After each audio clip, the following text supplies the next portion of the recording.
This video may contain some information that you might be interested in, but if you feel like you don't want to sit through a long traffic jam, you can go to YouTube setting and change the speed of the video. So you can see how we went from broad daylight into nighttime. Welcome to Mad in Liberia.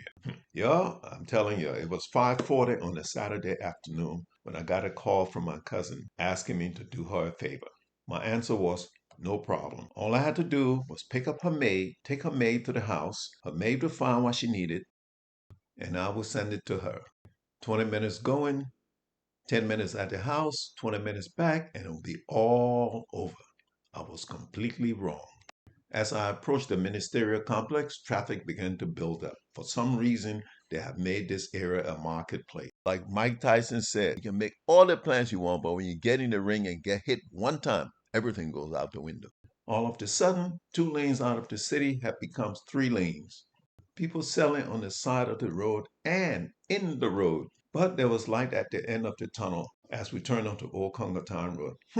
That's what I thought. Just wait and see what's waiting ahead of us. Traffic was smooth sailing, picked up my passenger, and got on the way. Less than 2 minutes after I picked her up, we turned the corner and ran into this.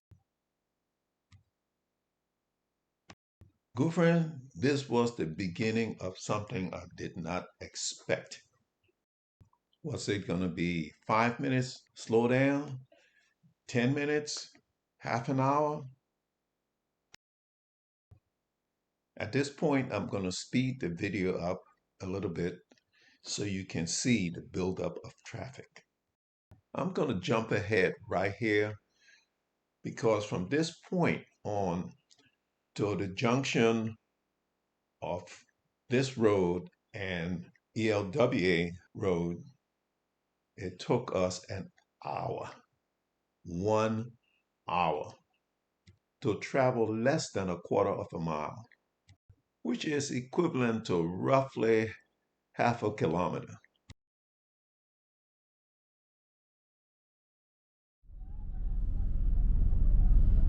We have been caught up in this for over an hour. Right? And everybody is trying to be a police director, telling this person go here, that person go here. And there's absolutely not a single police in sight. Not a single police in sight. No traffic control.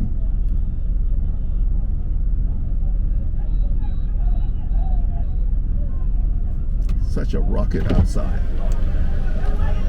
Listen to that noise.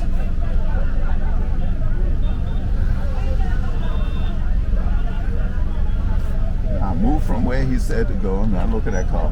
Going to jam up in it. So, what you can't see, there's a car to my right trying to cut in front of me. They're Liberia.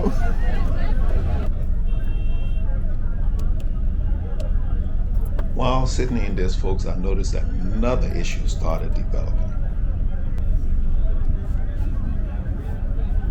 Now my gas light on. If you want to know how I managed to jump in this thing in Monrovia, get there and start driving right away with no problem, I am probably the only Liberian who built his own race car and raced it, one of the fastest race cars on the east coast of the US at the time. Since I sold that car, it has been sold 2 or 3 times, and now I understand it is in Australia. I don't see how this would get clear. Let me explain a small thing to you. You see this truck in front of me? He's traveling on the dirt road going towards Monrovia. And there's a lot of vehicles behind him trying to use that dirt road to go in that direction, and some are going in the other direction. Now this SUV in front of me is trying to get on the main road to go out of town. So there's 2 lanes on the paved road going opposite direction. There's 2 lanes on the road that is being repaired, the dirt road that's going in opposite direction. And we are trying to merge onto the traffic to go out of town.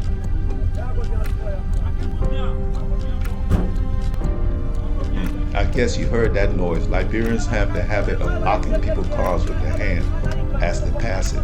These guys you see walking around trying to help clear the traffic, they're not police officers. Liberians love to help in situations like this. Hey, excuse me. The same thing you said to me, then you walked away. Don't listen to him. I'm the conductor in this car. You're the conductor in what? And you told me you'll be watching me, then you left. You told me that you'll be watching me, then you left. Whoa. You told me you were watching me, then you left, right? No, don't tell. No, don't do that, man. You made me move, then you left. No. Sorry won't do it. Yeah. My people are quick on saying I'm sorry. You get mad at them, they laugh.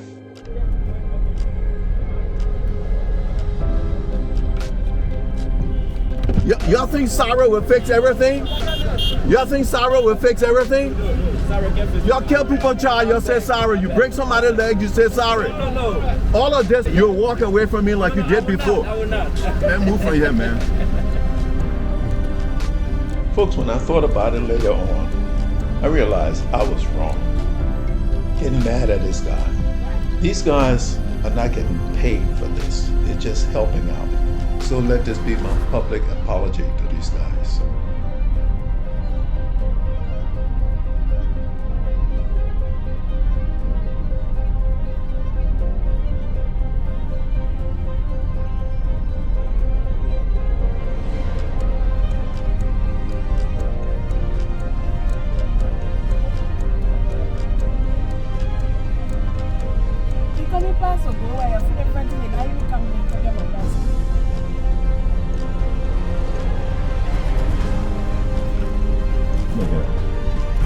Just look at the passenger on the motorcycle, totally unconcerned. Driving around Monrovia these days can be very frustrating and potentially dangerous. On top of that, you got the keke, you got the motorcycles, you got the people pushing wheelbarrows around, and you got people trying to cross the street. It's crazy. But when you get in a traffic jam, that's a whole nother ball game.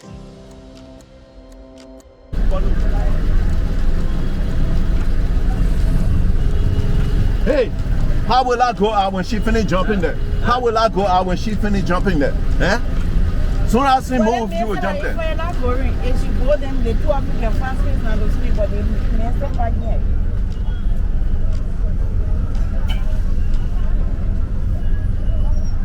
He want him to go this way, but the man trying to go in the correct lane so he can go that way, because cars coming this way over here.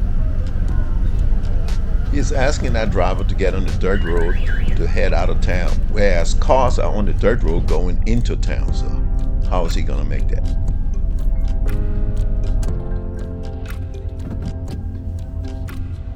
I'm wasting almost all my gas right here.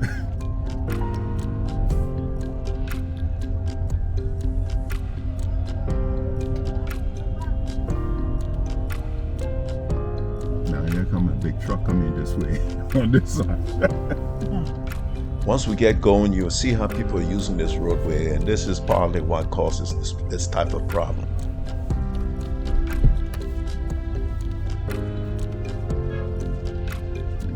Yeah, when you're caught up in these traffic jams in Liberia, it's a health hazard.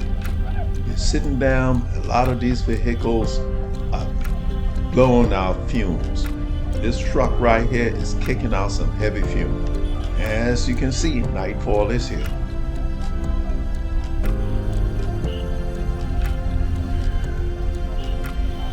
Alright folks, I'll cut my engine off because it looks like we're going to be here all night.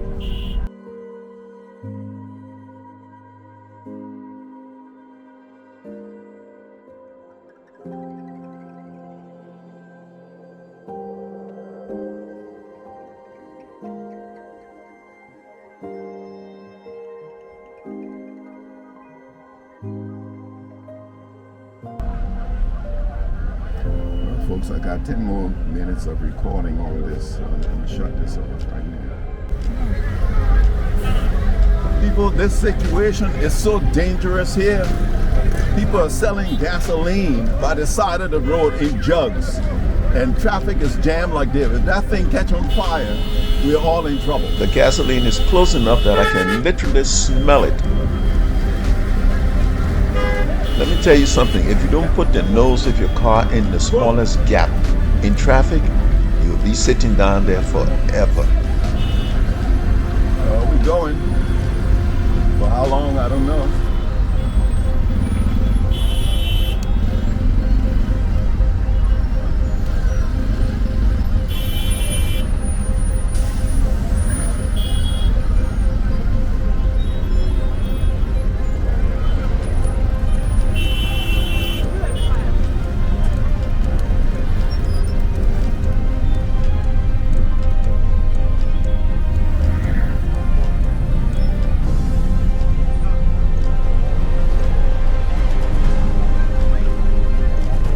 What I'm doing right here is getting closer and closer to this keke, inching my way in, else nobody will let me in.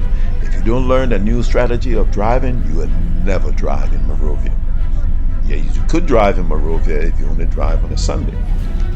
Even on Sunday, do not venture to go to Duper Road Junction or what's the other one? Red Light Junction. There are more junctions like that is devastating in traffic. And the reason for that is every single major junction have been turned into an open air marketplace and pickup points for taxis, kekes, and motorcycles. If you don't know what a keke is, there's one right there in front of me, that yellow thing. We've been in traffic for what, 2 hours? Yeah. We've been in traffic almost 2 hours. You know, trying to get to your place.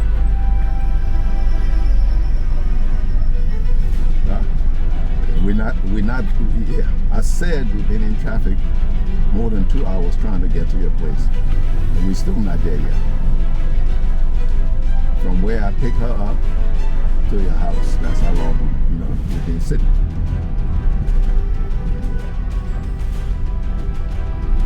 Yeah, call me direct, please. Call me direct. This thing keep reconnecting.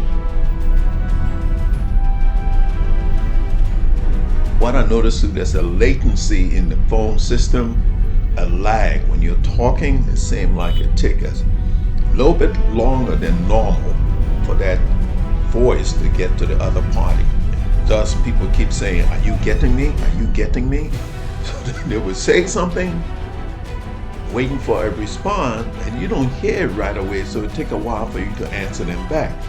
And by the time you answer them, they're saying, "Are you getting me?" And then you ask them, "Are they getting you?"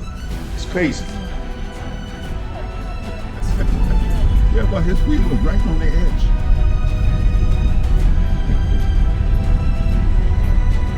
Yeah, folks, another danger is this road is just wide enough for 2 cars. There's a drop off in some areas about maybe a foot to a foot and a half, sometimes 2 foot drop off the edge. It's kind of hairy driving along this road, especially at night.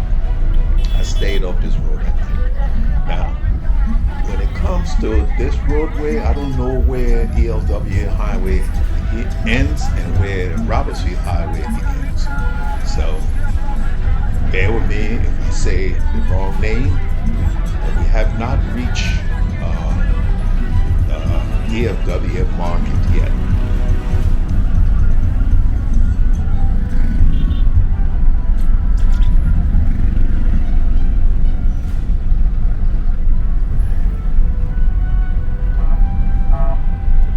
Getting you anywhere. Big shot want to go somewhere. Not getting you anywhere in this.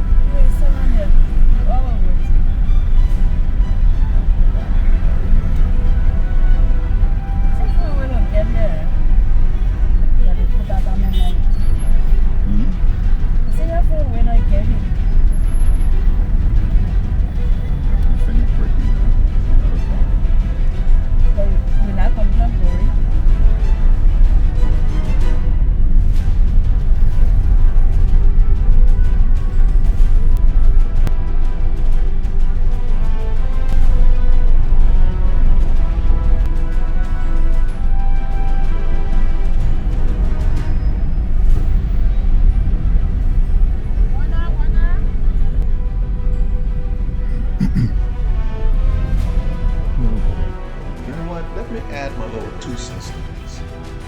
I believe if they had done one side of that highway, it would be finish with one side, then we'll have at least 4 lanes, 3 to 4 lanes for driving.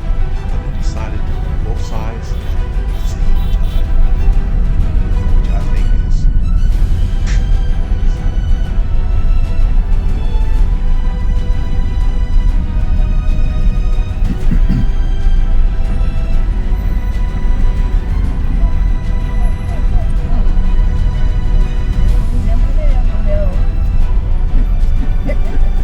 and you're not even getting paid for it.